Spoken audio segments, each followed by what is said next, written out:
Start with Module 2, API 1169, Body of Knowledge and Exam Tips. In this module, we shall learn about Introduction to API 1169 Inspector Certification, Pre-Qualification, Area of Examination, API 1169 Body of Knowledge, our e-learning itinerary, and Exam Tips. Any queries, please write to us at info@qualityinspector.co.uk. Use our chat line, or you can call us directly using our telephone in our website. Okay. API 1169 Pipeline Construction Inspector Certification is designed to qualify individuals who shall be the eyes and ears of owner-operator in the pipeline construction field.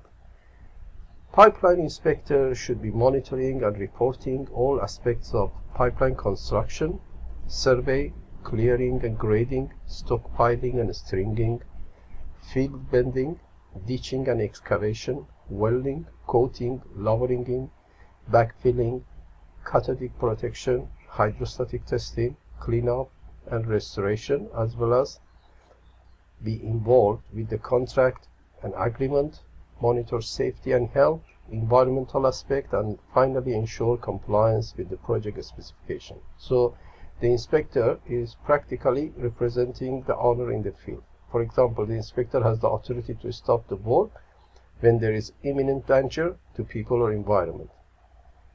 Most of the questions are common sense really, provided you know the ABC of pipeline construction inspection. Don't worry, we will show all these stages and phases of pipeline construction with ample pictures, videos, so it will look so damn easy for you. API 1169 has some peculiarity over other API certifications. These are: the prime document is not API 1169, but the practical guide published jointly by INGA, Interstate Natural Gas Association of America, and CEPA, Canadian Energy Pipeline Association. This certificate is both accepted by American and Canadian. API RP 1169 basically explains what is expected from inspector but does not explain how. On the other hand, the practical guide has extensive checklists showing what needs to be verified or ticked by the inspector, classified by the construction phases as well as by topic. So API 1104 standard specifies the WPS qualification and NDE acceptance criteria. API 1110 is exclusively dedicated to the pressure testing of pipeline, although ASME B31.4 Pipeline Transportation System for Liquids and ASME B31.8 Gas Transmission and Distribution Piping System are not required for the exam, because all exam-related information contained within these ASME documents can also be found in API RP 1169 and CEPA INGA handbook. During the exam, you shall have access to both the US and Canadian sets of HSE documents, 12 US, 9 Canadian. The search button is deactivated, but content list available. You should have a fair idea where you can find the answer to open book questions. So this is what you see for a list of documents that would be available to you during the exam. On the right hand corner, you see the list of the US. The same would be for Canadian if you opt for that. And on the right, you say if you click on US 29 1910 OSHA, then on the left you can see the table of content, the sections that you can see. But you need to know where to go for each topic for open book question, and you have a minimum of one question from each of these open book references on environment and safety.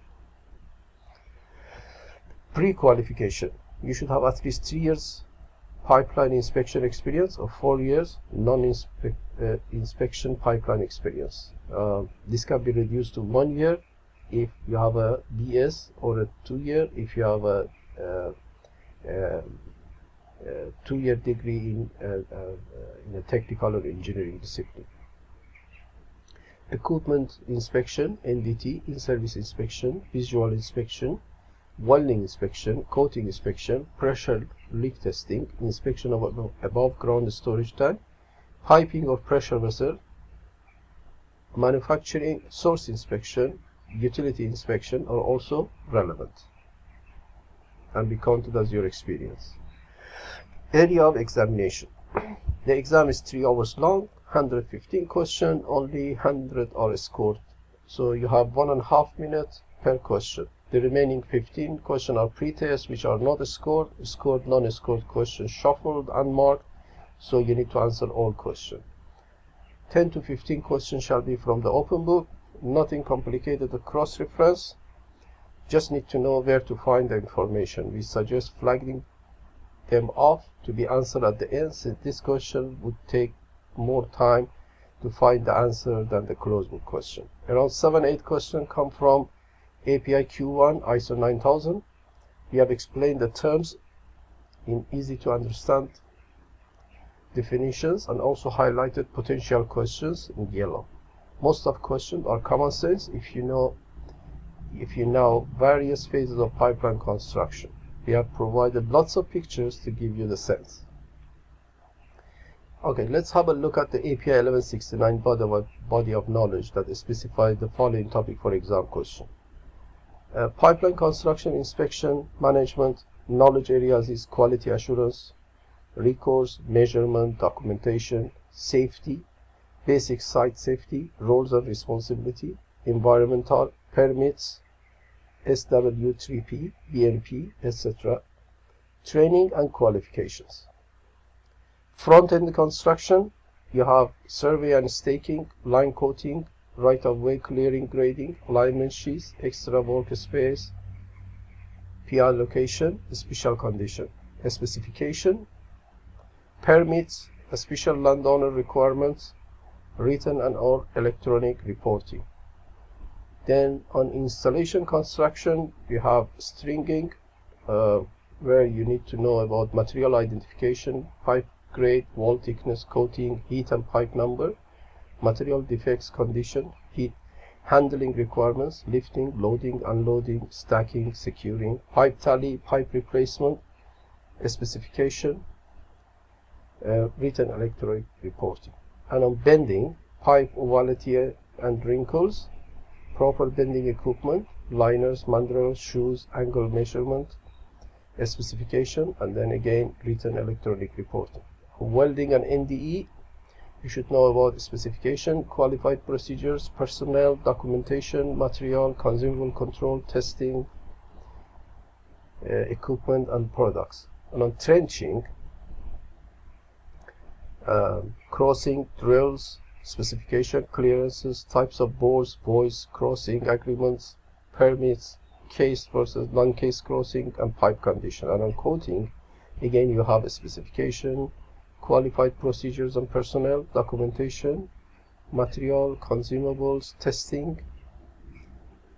And on padding, lowering in, then you need to know about the equipment, lifting, cradles, slings, spacing, location in ditch, depth ditch, preparation, sandbag replacement, benching, lifting plan, boom spacing, and then again written and electronic report. And tie-ins, you have alignment, then you have pipe number, again material identification, material placement, then back-end construction, cathodic protection, alignment sheets, specification, and then report.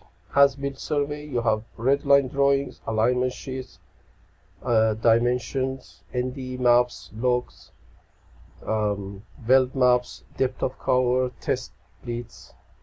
And on backfill, you need to know about padding requirement, rock shield, erosion control, weights, and the pipe depth, material size, compaction, foam, and the specification. and about right-of-way cleanup, restoration, alignment sheets again, and revegetation, mile marker placement, any damages to the landowner, fences, restoration and equipment, decompaction, seeding, hydrostatic testing, horizontal draining process, and finally pigging is cleaning and drying. Post-construction, you will have line list closeout, final completion assessment punch-out, turnover to operation.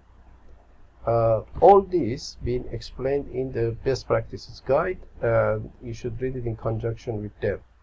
So when you look at the checklist, you have a feel of what's actually going on, what needs to be looked at for each of them.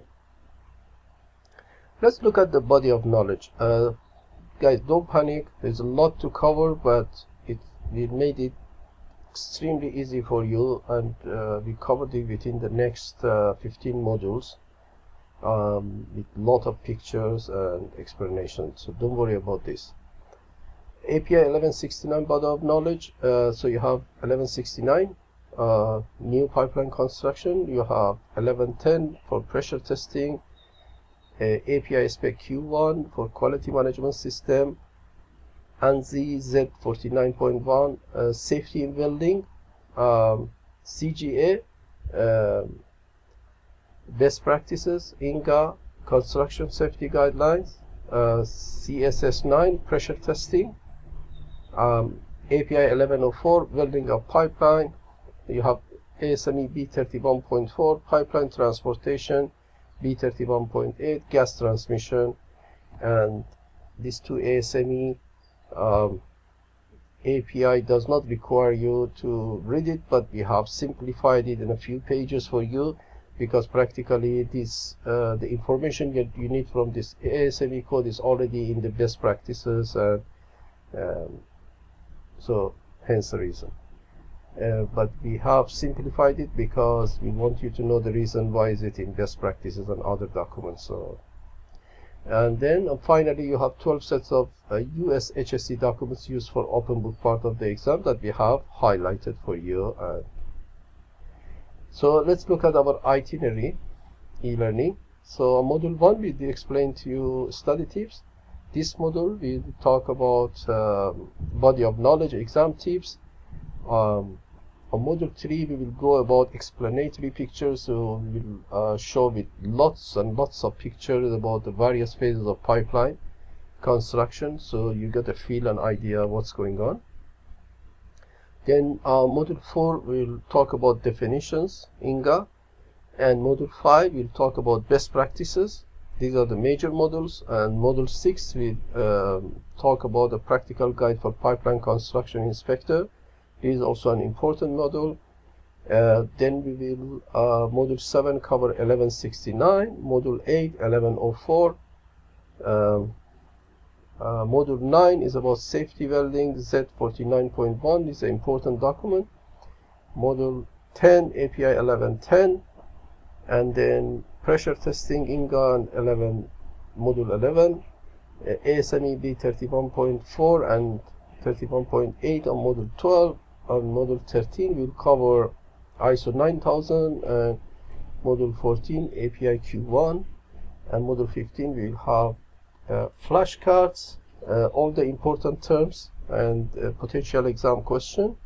Module 16 we'll have the 12 sets of HSC documents for open book, highlighting all the important parts of that, and then we'll give you 2 sets of mock exams.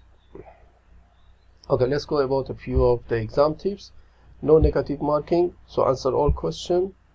All API questions are multi-choice, 4 possible answers. API never uses a term such as none of the above or all of the above as possible answers.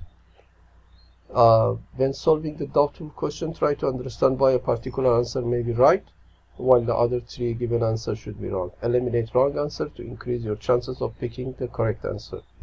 You can eliminate them by holding the cursor on them and then right click, therefore shortlisting the possible correct answers.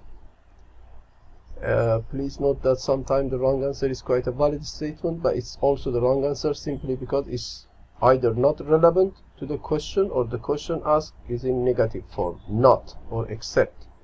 Hence, it's very important that you carefully read and understand the questions. Some questions are solely based on your experience as an inspector. API calls them practical questions. Remember that all certification requires certain level of experience in addition to the education and knowledge. We have provided ample picture and half a dozen video clips to help you understand practical types of questions. Thank you very much for listening.